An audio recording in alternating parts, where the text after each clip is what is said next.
This video is sponsored by Squarespace. From websites and online stores to marketing tools and analytics, build your online presence with Squarespace. Hey everyone, Ace of Clay here. Welcome back to my channel. Today we're sitting down with my laptop, and my filthy laptop apparently.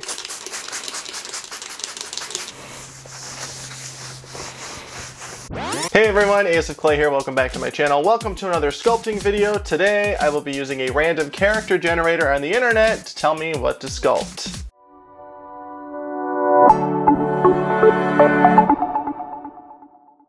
Alright, so every once in a while I get into these funks where I'm totally fine with sculpting, I just don't want to think of what I have to make. That makes sense. So normally when this happens, I'll do a sculpt this episode, or I'll do, like last time I did that random, the mystery wheel picks my sculpture thing, and then this week we're just going to use this random character generator that I found on Google and see what it comes up with for me. So I'm at the website right now. It's called conceptstart.net. Don't know if this is a good one or not. I don't know if this is what all the cool kids use. It's just the most reliable looking one that I found in my research, and it didn't have a not secure notification at the top. Anyway, you can sort of like select what characteristics you want it to generate for you. I don't really need, well, maybe target market's fine. Don't need deliverables. Don't need a time frame. Don't need that. Key features fine. Appearance, being, gender, age group, personality. Alright, so I'm going to click generate ideas, and whatever description this gives me, that's what I have to sculpt this week. So cross your fingers and let's see what happens. Alright, got this. The gender is male. The age group is young adult. Personality, compassionate. Being, a demon. Appearance, ugly. Key feature, smooth skin. And the target market is teenagers. This is gonna be interesting. So that was a lot easier than I thought it was gonna be. I guess if you want to see me make this thing, then hit like, hit subscribe, and let's get started. All right, so the first thing I did was drill 2 holes into this wooden plaque that fit my armature wire. I'm using 12 gauge aluminum wire to create the armature. And all of the materials and tools that I used to create this project are listed in the description box below, along with my affiliate links if you want to purchase anything. Now, as you can see there, I kind of reinforced the legs by wrapping some more wire around them, and then I'm connecting the waist with some floral wire. Now I'm going to bulk everything out with some Sculpey Ultralight. And now it's time to open a new bag of Ultralight, my favorite thing to do. And I'm going to go ahead and bulk out the torso and legs. And then once this is cured, I'll be able to put my final layer of Super Sculpting on top of it.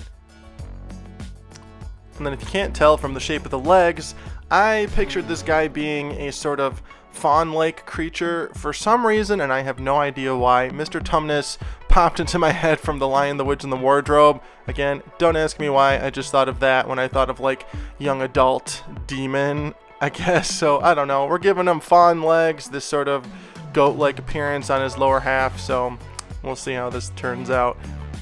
Alright, so as you can see there, the Ultralight has been baked and it's completely hard, and now I am covering the entire thing with some Super Sculpey Firm. And I don't know why, but I'm on this Super Sculpey Firm kick lately.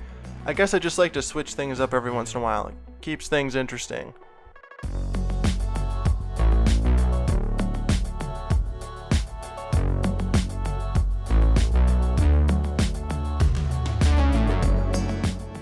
And for the entire duration of this project, I had misplaced my normal spoon tool, and I was forced to use alternate versions of it that I do not like nearly as much. I didn't end up finding my regular spoon tool until after I finished this guy, so that whole experience just sort of gave me a newfound appreciation for my favorite tool. And here I'm just covering that tail in clay and then putting it into its final position.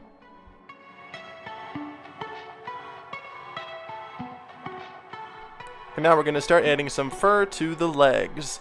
I'm just rolling out some tiny teardrop shapes, adding them point down over the hooves, and then going in with this tool right here to add a fur texture. And then before I go any further with that fur texture, I want to add some more upside down teardrop shapes like this to create some longer dangling fur.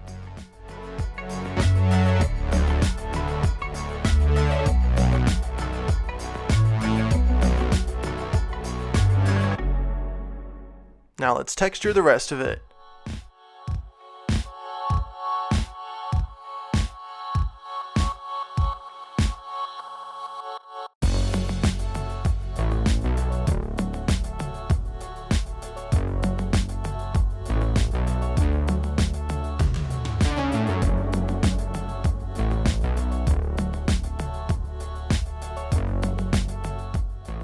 Now, because I don't want to smash his finished legs when I add details to his torso, I'm just going to take that clay off before I pre-bake him. And he's ready to go. And for anybody wondering, I pre-bake at the full time and temp recommended on the box of clay.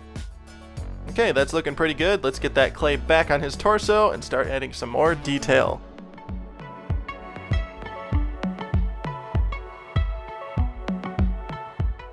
Now I'm going to go ahead and add the pectoral muscles, and I'm keeping in mind the fact that this is a young adult demon. I have to keep his appearance pretty youthful. I don't want it to look old by any means, and I also have to take into account the smooth skin that I got to give this guy.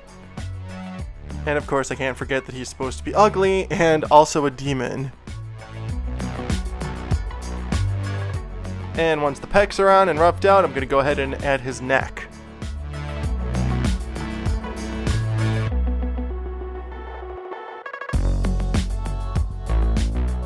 Now in an exaggerated fashion, I want to bring out the vertebrae down his back, so I'm doing that with a snake of clay, blending the edges in with the rest of his back with my fingertips, and then I'm going to separate the vertebrae with my firm detail tool.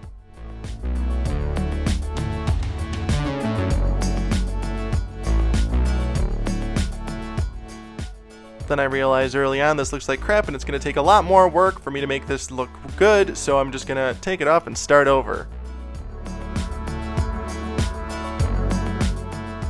And this time I'm going to use little balls of clay down the back, and then this creates a much more believable look.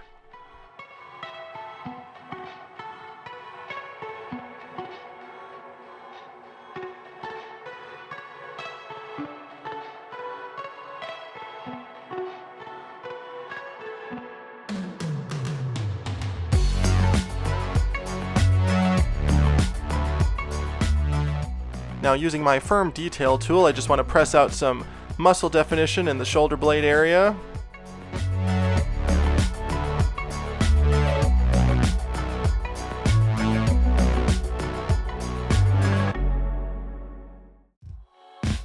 And now I just want to bring out his ribs a little bit more with my firm detail tool again, just sort of pressing out the shapes of those, and then softening the grooves with my fingertips.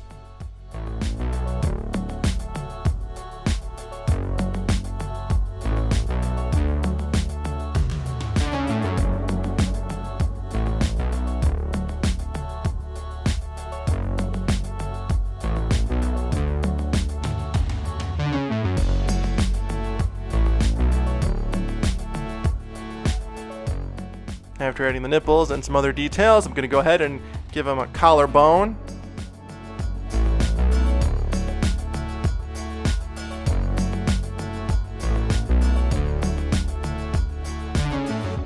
Now I'm just going to sort of play with everything until it's at a point that I like. Here I'm just enhancing the hair around the waist where it meets his exposed skin, so I'm adding some more of those little teardrop shapes and texturing those one at a time.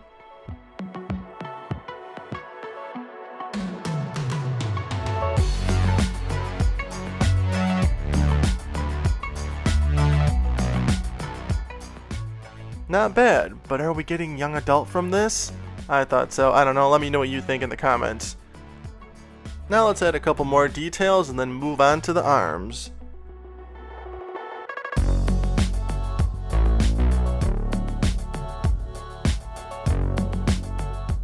After positioning the wire for the arms into the position that I want, identifying where the elbow is located, I'm just going to cover that with some flattened snakes of clay.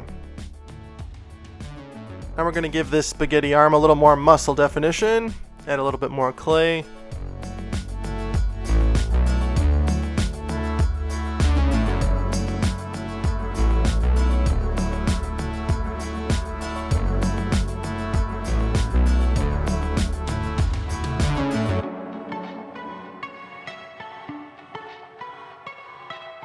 Now using my Explorer tool, I'm going to add some wrinkles where the arm creases. Alright, that looks pretty good. Let's do the other arm off camera, and now let's start his hands.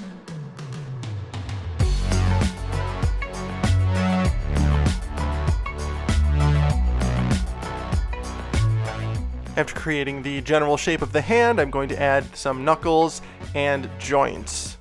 This is a nice little detail that makes a huge difference.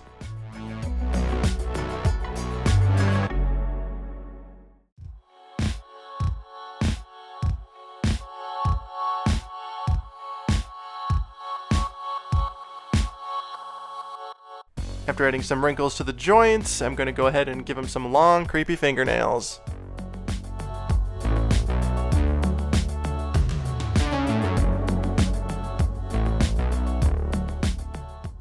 Now to attach the hand, I'm just pre-poking that hole inside there, trimming the wire, adding some bacon bond, and sliding it on.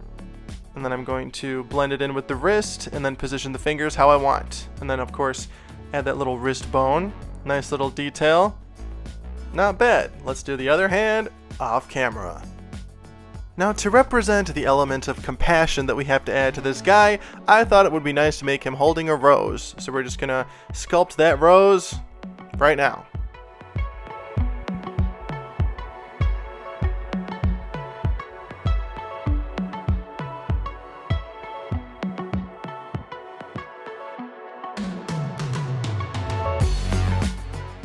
Then once the rose is complete, I added a little bit of bacon bond onto this wire that I'm inserting into the bottom.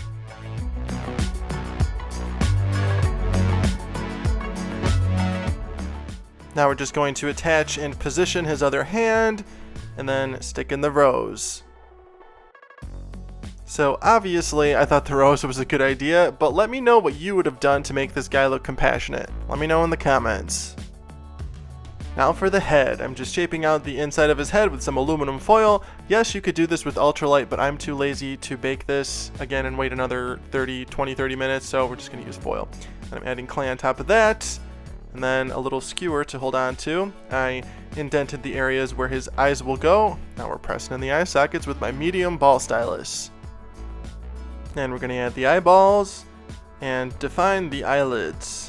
And then I don't like him with eyes, so we're just going to gouge those out with this spoon tool and just give him empty eye sockets for eyes. I thought it was a good idea, and I really like how it turns out. I'm glad I did this.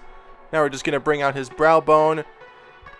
I want to give him a pretty friendly, somewhat concerned, and of course compassionate expression on his face, so we're going to try to represent that with the brow bone. Then we're bringing out his cheekbones a little bit too.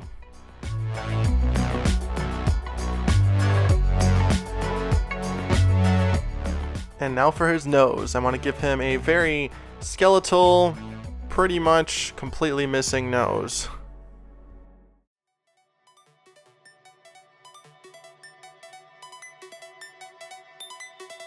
And then I want to press out his mouth with my medium ball stylus and firm detail tool, like so, and then sort of give him a half grin or smile off to the side. I thought this was a nice little touch that gave him some more character. And I don't know about you, but I'm sort of getting Hexus vibes from Fern Gully and Ghostface. Then as you saw there, I used my large ball stylus to press out the area where we will be adding his horns, with a little bit of bacon bond, of course. I'm just shaping that out, brushing off the excess, and then giving him little holes for where his ears would be. Now let's do the same thing on the other side after we texture the horn with my pin tool.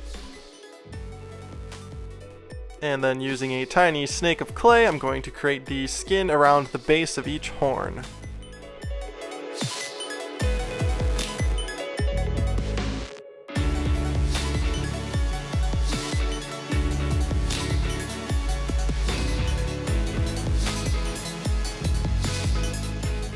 Once the head is completely done, we're going to attach it with some bacon bond, blend in the neck, and then brush the entire surface with clay softener to remove fingerprints. Get him ready for his final bake.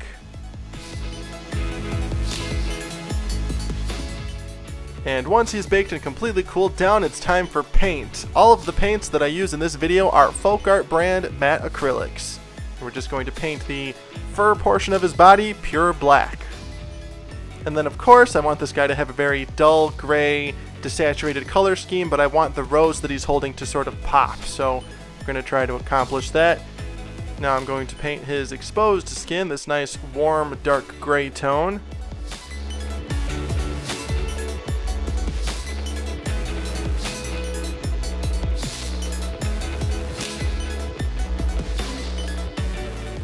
Now we're going to start lightening some areas. I mixed the color Boulder with some of my dark gray, and I'm just going in on the face and hands and the upper areas of his body. And then I'm going to go in with some pure Boulder that has not been darkened on the face and just bring out those details a little bit more, and then on the rest of his body of course too. And then now I'm going in with some Dove Gray to really lighten things up. And I'm also dry brushing some of this onto the fur just to bring out some of that fur detail too. And then I do want to keep this looking sort of streaky and creepy looking because he's got to be ugly. Now I'm going in with a smaller paintbrush and darkening the eye sockets with some pure black, and then of course his mouth, and I paint his nostrils off camera. I'm gonna do his horns black too.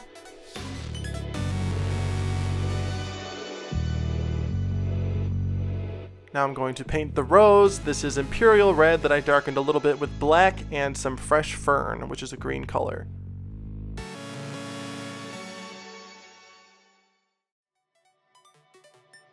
Now we're going to brighten up the highlights a little bit more with some more watered down Dove Gray.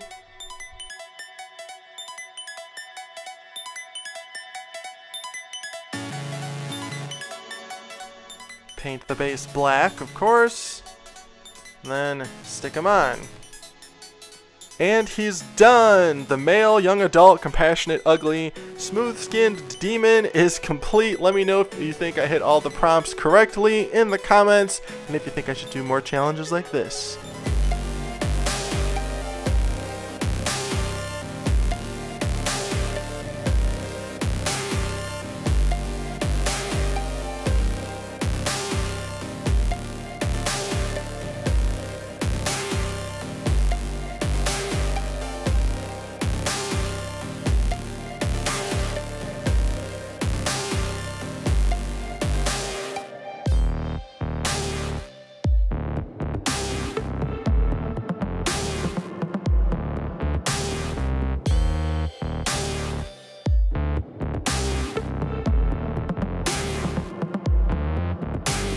And that's a wrap. I really hope you like how our little demon guy came out. Let me know how you think I did in the comments, and then also let me know if you want me to make more videos like this. If you want another Wheel of Sculpting video, if you want more Sculpt This episodes, let me know in the comments. And before we close out, let's talk about our sponsor, Squarespace. Thank you so much, Squarespace, for sponsoring this video. Whether you're just getting started or you're an established brand, the Squarespace commerce platform supports the way you do business. Whether you're looking to sell products directly or even bill for your services, they have everything you need. For me personally, I love Squarespace for their portfolios. I'm constantly updating my website with more photos of my work. I love how customizable the galleries are, and I love how easy they are to use. And I also want to mention their amazing email support team that is available 24 hours a day, 7 days a week. They're an actual team in an office, and they'll typically respond to your questions within an hour. So with all that said, head on over to squarespace.com to start your free trial, and then when you're ready to launch your website, go to squarespace.com/aceofclay to get 10% off your first purchase. And as always, thank you so much for watching and being here. Be sure to like, comment, and subscribe, and then follow me on Instagram, Facebook, and Twitter @aceofclay. I'm also on TikTok, and I will see you in the next video. Thanks for watching.